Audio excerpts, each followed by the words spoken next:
April 29th, 1945. 22,000 feet above the frozen German countryside near Kassel, Oberleutnant Karl Heinrich gripped the controls of his Messerschmitt Bf. His fuel was gone. He knew he was about to die. The engines sputtered, coughed, then whined, starving for air and life. Below him stretched miles of land now ruled by American forces.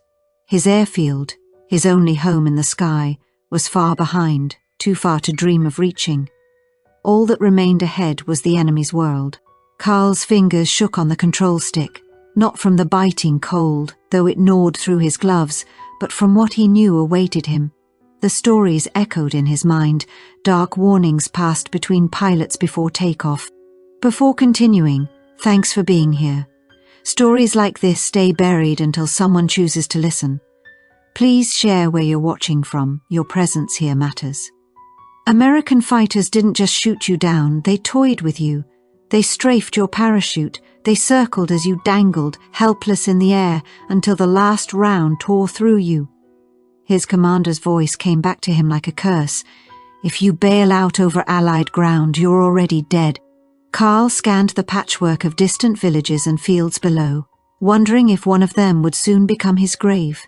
And then, out of the clouds, a shadow flickered, a shape closing in fast. Karl's heartbeat surged. If that shadow was what he thought it was, the next few seconds would decide not just his life, but his soul. Far below, the patchwork fields of Germany were no longer his. American troops now filled those valleys and roads, men hardened by months of brutal fighting men who had buried friends in foreign soil. Karl didn't need to imagine their hatred. He could feel it waiting for him on the ground. Then the engine gave a final cough, weak, hopeless, before falling completely silent. The propeller spun uselessly, slicing nothing but air. Dead stick, no power. The Messerschmitt was now a glider, and gravity was in command. Through the thin haze, Karl spotted what looked like an airfield ahead. Rows of aircraft, American insignia, a captured Luftwaffe base now in enemy hands. He had minutes, maybe less, before he'd have to choose, jump or attempt a suicide landing. His thoughts darted home to Hinterfeld, to his mother, his younger sister. He imagined their faces when the telegram arrived, missing in action. They'd never know if he'd burned alive in the cockpit, been shot while floating helplessly in his parachute, or beaten to death on the ground by soldiers who'd lost too much to pity a German pilot. Then, a flicker in the mirror. 2 glints of light, growing larger, closing fast. P-51 Mustangs, American fighters, the most feared predators in the skies. If you enjoy stories like this, please subscribe. More powerful and inspiring videos are coming your way. Karl's breath caught in his throat. His hands tightened on the stick. This was it, the end. He'd heard enough stories to know what came next. They wouldn't give him a chance to bail out. They'd cut him down mid-air, and it would all be over in seconds. But the shots never came. What happened next would change everything he thought he knew about Americans. The lead Mustang pulled alongside Karl's dying Messerschmitt. Close, dangerously close.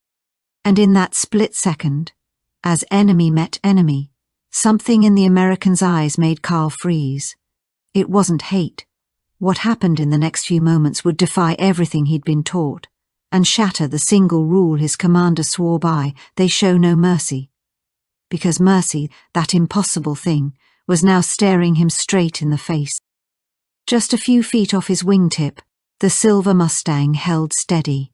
Karl could see the pilot's face clearly through the canopy, an American young, maybe his own age, mid-20s at most. But what struck Karl wasn't his youth. It was his calm. The American wasn't reaching for his trigger. He wasn't lining up a shot. He was looking directly at Karl. Then the American raised a gloved hand and pointed down, toward the airfield below. Not a threat, not a taunt. It almost looked helpful. Karl blinked in disbelief. Was this some kind of trick? A game before the kill? Before he could process it, another Mustang slid in close on his opposite wing. Now he was boxed in. American fighters on both sides. His crippled Messerschmitt trapped between them. The altimeter unwound steadily. He was dropping fast, gliding on nothing but air and fear. No power, no control, no escape. The lead American gestured again, more firmly this time, pointing down, then moving his hands, palms pressed toward the earth. Slow down, land. Carl's pulse hammered in his ears. It didn't make sense. They weren't attacking. They were guiding him, escorting him toward a landing zone, helping him. That couldn't be right. Nothing in his training, nothing in all the horror stories about the Americans could explain this moment. Every instinct screamed trap. The ground was rising fast. The airfield lay directly ahead now, clear runways, rows of American aircraft crews working casually on the tarmac, unaware that a German plane was silently gliding toward them. If he tried to land, capture was certain. Prison, interrogation, maybe worse. His commander's words came back like thunder. Better to die in combat than to surrender to the Americans. But here he was, alive, surrounded, guided by men who hadn't fired a single shot. Was he about to surrender to mercy, or fall into the cruelest deception of all?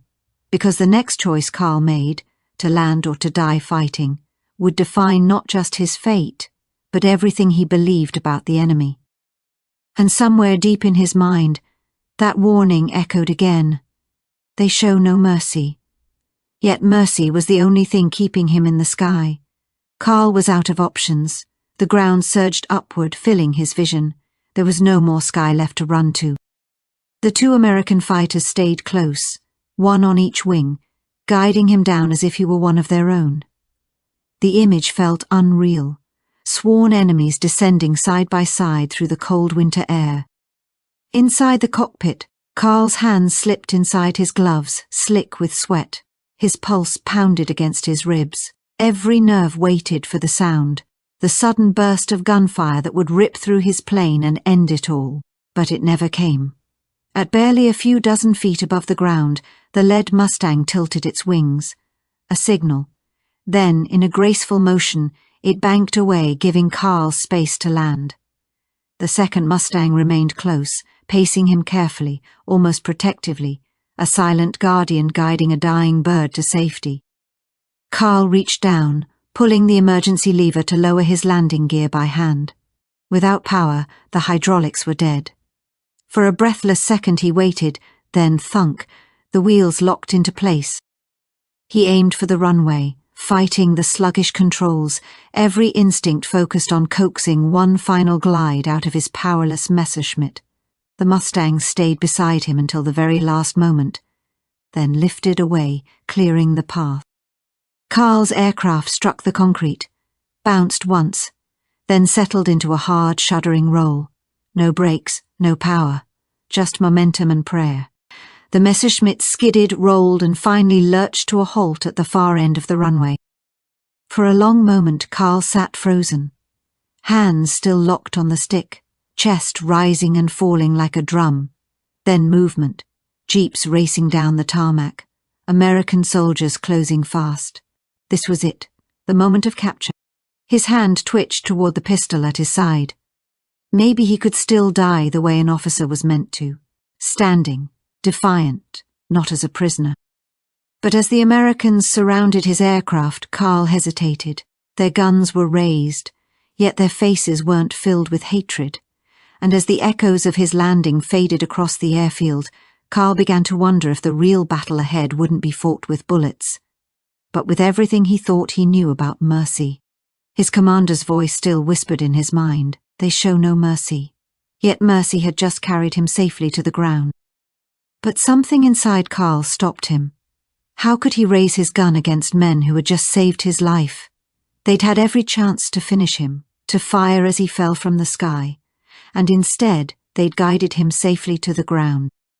He took a long breath, then slowly unbuckled his harness. The cockpit canopy creaked open. Cold air rushed in. He lifted his hands, palms up, surrendering to whatever fate waited. A jeep skidded to a halt beside the aircraft. The first soldier to approach was a stocky man with dust on his boots and an Oklahoma drawl, Sergeant Robert Hayes. He climbed onto the Messerschmitt's wing, sidearm drawn, but the muzzle was pointed down, not at Carl. Out, Hayes said firmly in English. Then, switching to broken German, Raus. Langsam, out, slowly. Carl obeyed. His legs trembled as he eased himself from the cockpit. The rush of adrenaline giving way to exhaustion. His flight suit was damp with sweat despite the cold air. Every step felt unreal, as if the world had shifted while he was still catching up. He braced himself for the blow, the rifle butt to the face, the rough shoves, the shouted orders. But it never came. Instead, Hayes holstered his pistol and reached out a steadying hand as Carl climbed down from the wing. "Easy there, buddy," he said, his tone almost kind. "You okay? Verletz? Injured?" Carl stared at him, momentarily speechless. The man who should have hated him was checking if he was hurt, and the concern in his voice was real. "Nein," Carl finally managed, his voice unsteady. "Not injured." Hayes nodded once. "Good, come on then." He motioned toward the waiting jeep, not harshly, not as if handling a prisoner, but almost casually, like helping a stranded pilot who'd made a rough landing. Carl followed, still dazed, each step blurring the line between enemy and rescuer. As the jeep rolled toward the American command post, Carl kept glancing at the sky, half expecting the two Mustangs to still be there, watching. Because the more he thought about what had just happened, the more he realized it wasn't just his life that had been spared. Something inside him had been rewritten. His commander's words echoed faintly again. "They show no mercy." But now Carl knew the truth. Sometimes mercy flies with enemy wings. The jeep jolted forward, bouncing over the cracked concrete of the airfield. Carl sat between two American soldiers, his hands resting loosely on his knees. Neither of them aimed a weapon at him. They simply rode in silence, men in the same war wearing different uniforms. The air smelled of cigarettes, gasoline and army coffee. The soldier on his right unscrewed a canteen and offered it over without a word. Carl hesitated, his instinct still half expecting a trick. Then he accepted it. The first swallow burned his dry throat. The second soothed it. The water was cold, clean, absurdly clean, and in that moment it felt like the most precious thing he'd ever tasted. "Danke," he said softly. The soldier grinned. "You're welcome, pal."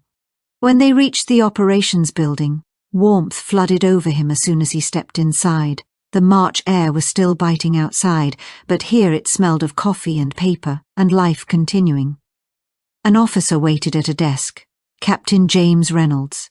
Mid-30s, sharp-eyed, calm, the kind of man who looked more like a teacher than a soldier, and in a way he had been one, a college professor from Massachusetts before the war. His German was flawless. "Sit down," Reynolds said, motioning toward a chair. Not the hard wooden kind found in interrogation rooms, but a soft office chair. Real comfort.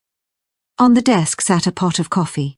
Steam curled from it, rich and dark. Carl's head swam at the scent alone. "You want some?" Reynolds asked, already pouring before Carl could answer.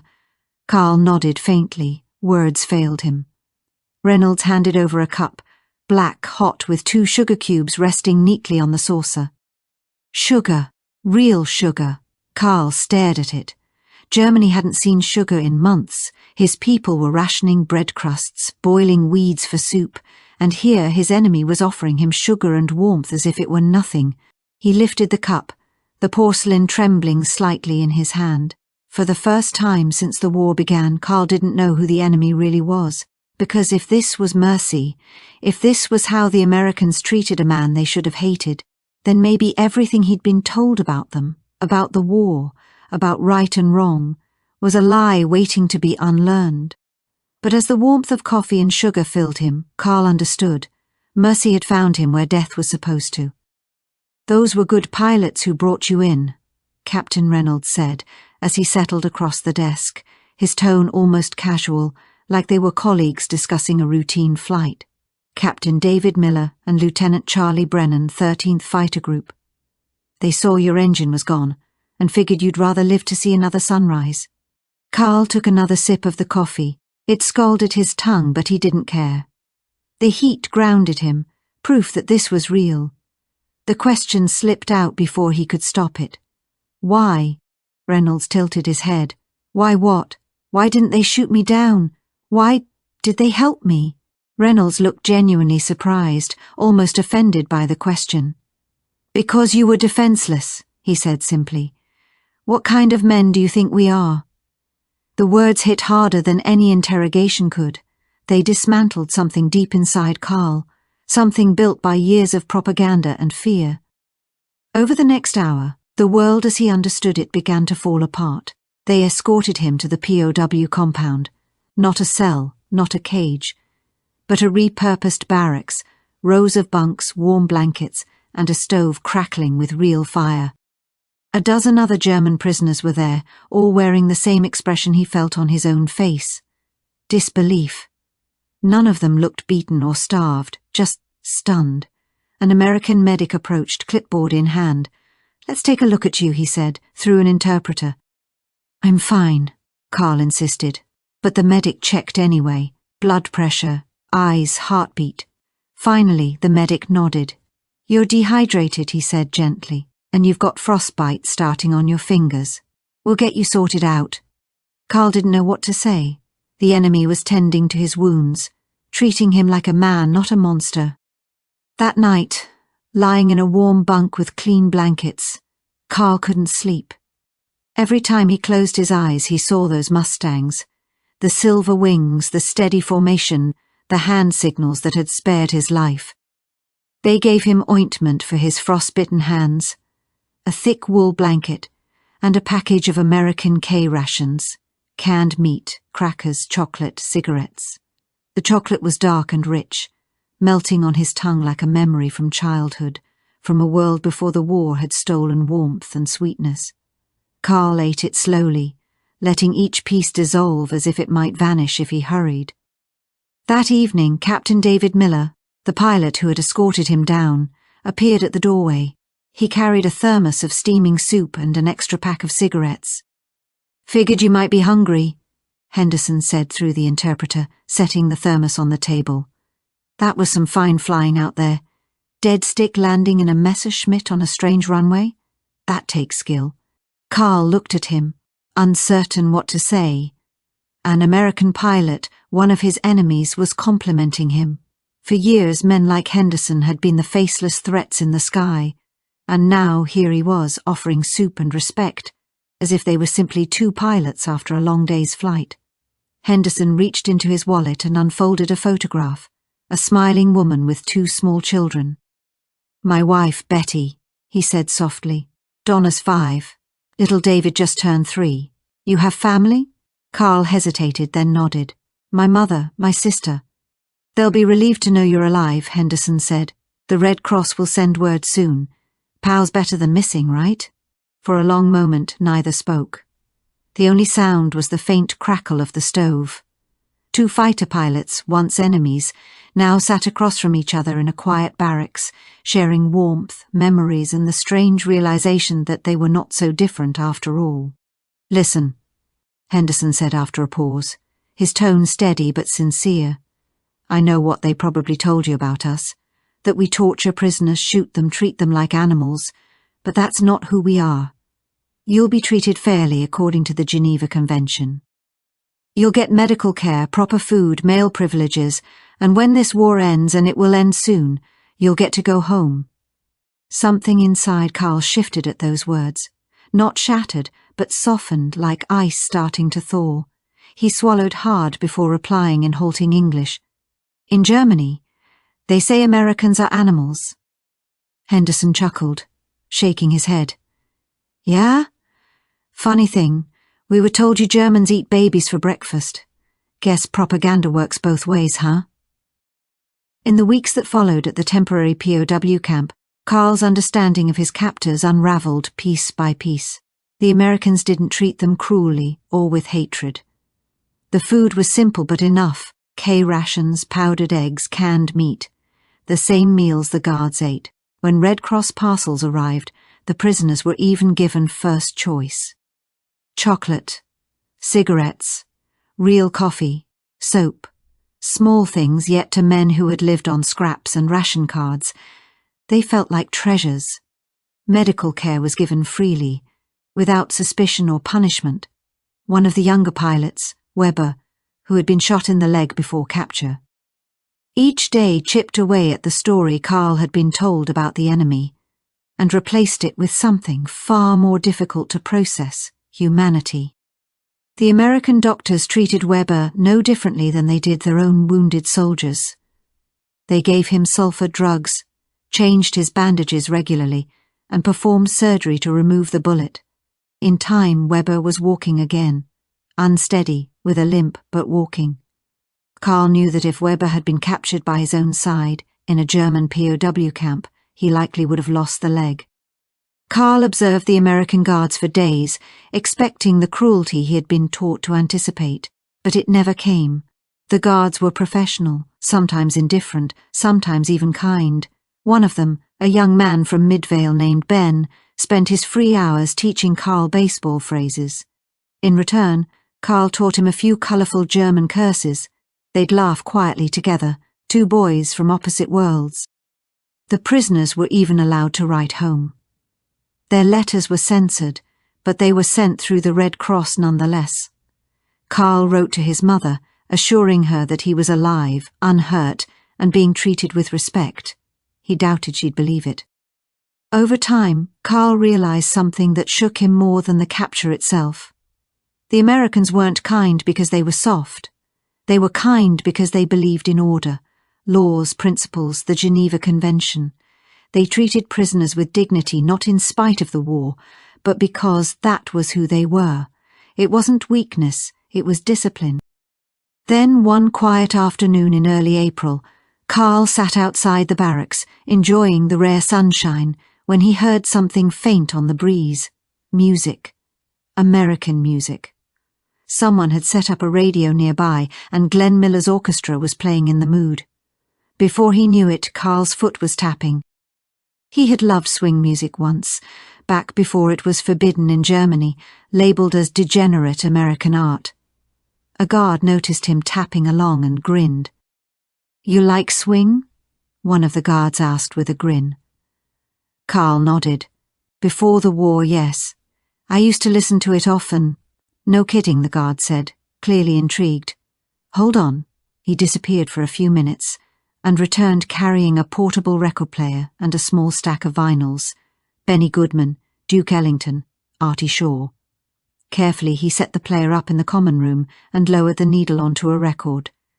"There you go," he said. "Enjoy it while it lasts."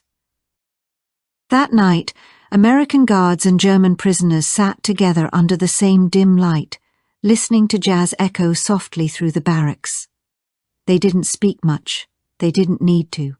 The rhythm bridged something between them. The war hadn't stopped. Men were still dying elsewhere.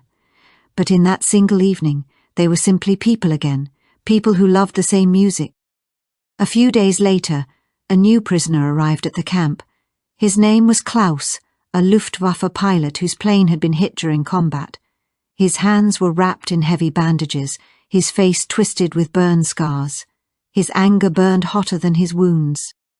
"They'll kill us all eventually," Klaus muttered in German, his tone filled with bitterness. "They're just feeding us well first." Carl shook his head. "No, they won't," he said firmly. "You're wrong about them. They're not like what we were told." He paused, his voice softening. "They've treated me like a human being, maybe for the first time in years." Klaus didn't believe a word of it, at least not at first. His anger ran too deep, his faith in the lies he'd been told too strong.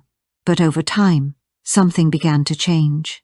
The American doctor tended to him daily, carefully unwrapping his bandages, cleaning his burns, giving him morphine when the pain grew unbearable. There was no cruelty, no indifference, only quiet compassion. And then there was the nurse. She would sit beside Klaus through the long nights, speaking to him in broken German, telling small stories just to keep his mind off the pain. Slowly, the bitterness that had once defined him began to crumble, piece by piece, like a stone wall giving way to light. The most profound moment came just days before Germany's surrender. Captain Reynolds, the calm intelligence officer who had questioned Karl weeks earlier, called all the POWs together in the mess hall. "The war is nearly over," he said in clear, steady German. "Soon you will go home. But before you do, I want you to understand something. When you return, your country will need rebuilding. It will need men who see that the Nazi path was wrong, men who can build something better." As Karl listened, a realization settled over him. The Americans weren't just fighting to defeat Germany. They were preparing to rebuild it. They were already thinking beyond the war, to peace, to redemption, to what kind of world would come after. And in that moment, Karl understood. This was the true victory. The way Karl was treated wasn't luck. It wasn't an exception. It was policy. From the highest ranks down to the front lines, the United States military had made its stance clear. General Armstrong himself had ordered that all prisoners of war were to be treated according to the Geneva Convention. Not because the Germans had shown the same courtesy, they often hadn't, but because the Americans followed a code that went beyond vengeance or victory. It wasn't idealism. It was deliberate strategy. American leadership understood that the way you treat a defeated enemy shapes the peace that follows. Every German prisoner treated with decency was one more seed planted for the rebuilding of Europe. Every humane act became a weapon against Nazi propaganda that had painted Americans as monsters. The numbers told the truth more powerfully than any speech could. Out of roughly 400,000 German POWs held in the United States during the war, over 99% survived. By contrast, in German camps holding Soviet prisoners, only about 30% lived. In Japanese POW camps, the odds were even worse. This wasn't because Americans were weak. Far from it. Many had witnessed the horrors of liberated concentration camps, seen friends die, and still refused to abandon their principles. They fought with discipline, believing that rules mattered, that even in war humanity couldn't be surrendered. Karl captured this shift in his diary, entries now kept in a German military archive. Across the pages you can see the change in his handwriting, his tone, his soul, tracing a journey from enemy pilot to a man who began to believe that decency could survive even in the darkest times. April 29, captured by Americans. I thought it meant execution. Instead, they gave me coffee and a blanket. I do not understand this mercy. April 30, the guards treat us as soldiers, not beasts. One shared his cigarettes with me. His name is Ben. He comes from a farm in Midvale. May 1st. Tonight, we listened to American music. I had forgotten the feeling of being young, of enjoying something simple and beautiful. For a while, the war felt like it belonged to another lifetime. May 2nd. Germany has surrendered. We will soon be sent home. I do not know what I will find there, but I know now that everything they told us about the Americans was a lie. They are not monsters. They are men who still believe in something larger than victory. Years later, when asked about those days, Karl would say softly, "The Americans saved my life twice. Once when they let me live, and again when they showed me that not all humanity had drowned in the war." He wasn't the only one. Thousands of German prisoners returned home with stories like his. Stories of kindness amid chaos, of decency that endured when everything else fell apart. Many of them became advocates for reconciliation, men who helped rebuild a broken country and forge peace with the very people they once called enemies. Between 1943 and 1945, American forces captured nearly 3 million German soldiers.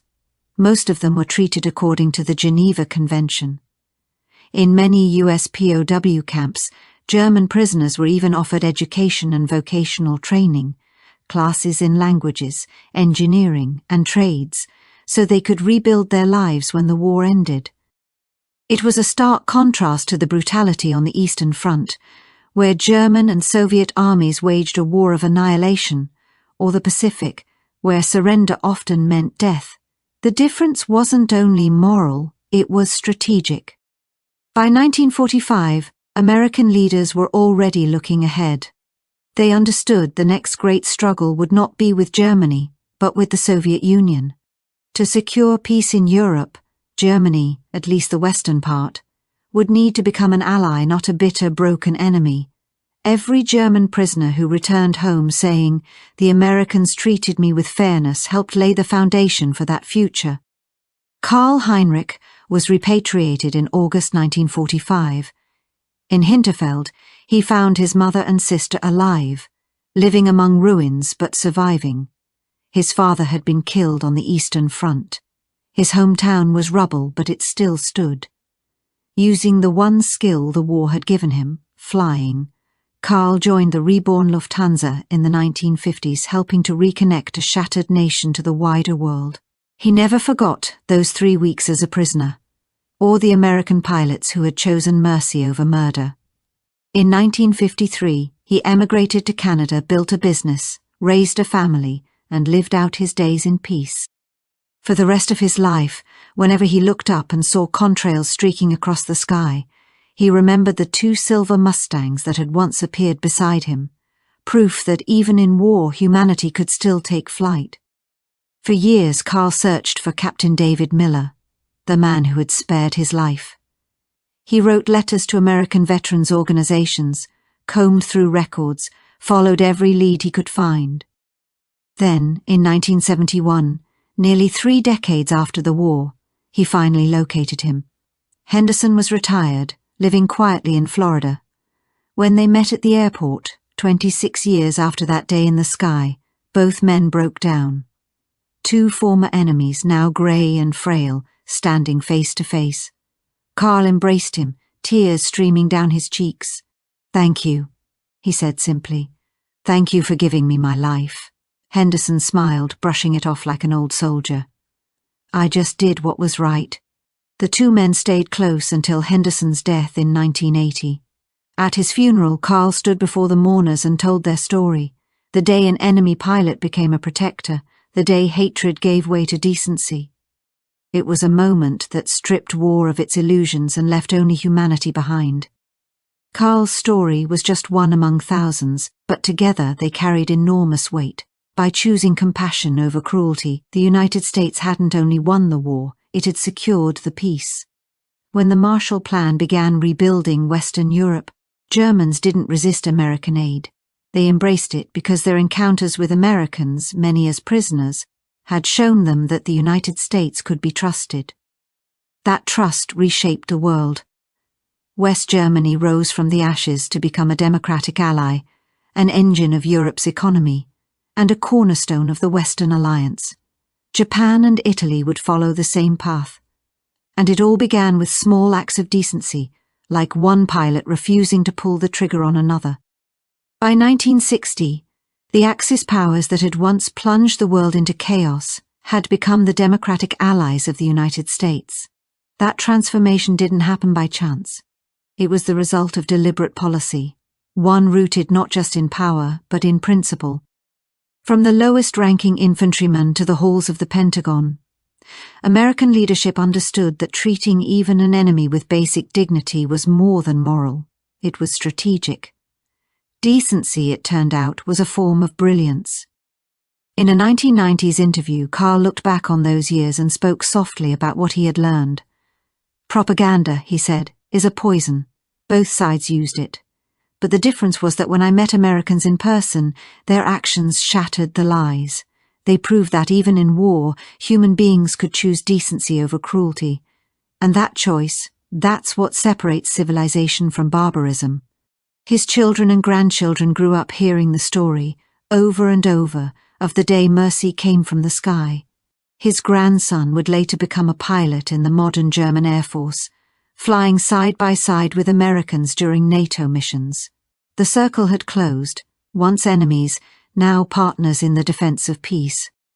Before his death in 2008, Karl returned one last time to the airfield where he had made that emergency landing more than 60 years earlier.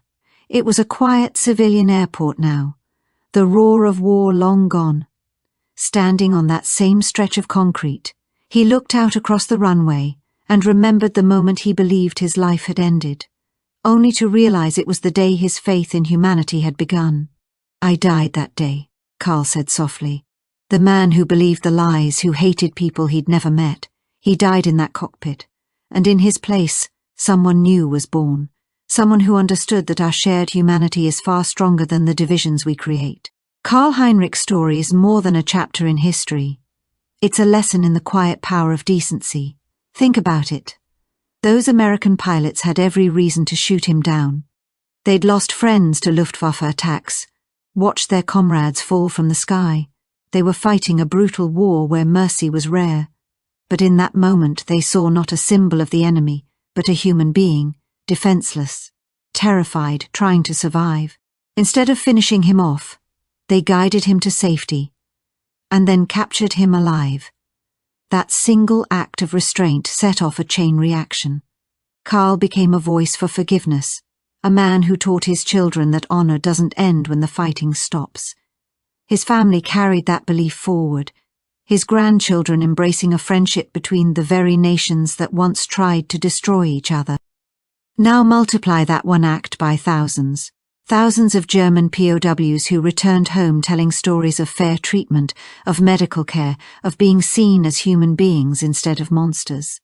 Each story was a seed, and from those seeds grew the peace that followed. That's the difference between winning a war and earning a future. You can conquer enemies with force, but only compassion builds something that lasts. The Americans understood this instinctively. It wasn't strategy, it was culture. It came from a belief that all people are born with rights, that rules matter, and that the measure of a nation is found in how it treats even those who once wished it harm. We live in an age defined by division, political, cultural, global. It's become far too easy to strip away someone's humanity, to see only sides, not people. But Karl's story stands as a quiet rebuke to that instinct. It shows what's possible when we resist the urge to dehumanize, when we choose to see individuals, not enemies, and extend respect even when none is owed. That kind of respect isn't weakness. The Americans weren't weak, they were winning. But they understood something deeper. Real strength is measured not just by victory, but by restraint. True power means choosing to act with integrity even when no one is watching, because how you win determines what kind of peace follows. And that's a lesson we still need. Whether in politics, society, or war, lasting peace requires vision beyond the moment. The people we fight today may be the partners we'll rely on tomorrow. Every act of decency sows the future we'll all have to live in. Today, Karl's grandson flies as a German Air Force pilot, training and flying side by side with Americans in NATO. Enemies turned allies, united in purpose. That, more than any monument or medal, is the true legacy of a single moment of mercy when one man chose dignity over destruction. In April 1945, Karl Heinrich took off in his Messerschmitt, knowing he was flying toward what might be his final mission. An enemy of America ready to die for a collapsing cause. But when he landed hours later, it wasn't just as a prisoner of war, it was as a man transformed, someone who had seen through the lies of propaganda and discovered that even in war, decency could survive. He didn't encounter the monsters he'd been taught to hate. Instead, he met men who believed that honor still mattered, that there were lines no soldier should cross, even against an enemy. It wasn't just military discipline. It was a reflection of American character. And that character changed him, and in time helped reshape the post-war world. Do you have a family story from World War II? A moment when compassion broke through the hatred, when enemies saw each other's humanity? Share it in the comments. These are the stories that remind us what we're still capable. Your child, your friend, your sister, they might never recognize danger for what it is, until someone who does steps in. Be that person. Get the survival guide today in pinned comment, because safety isn't something you find, it's something you prepare for.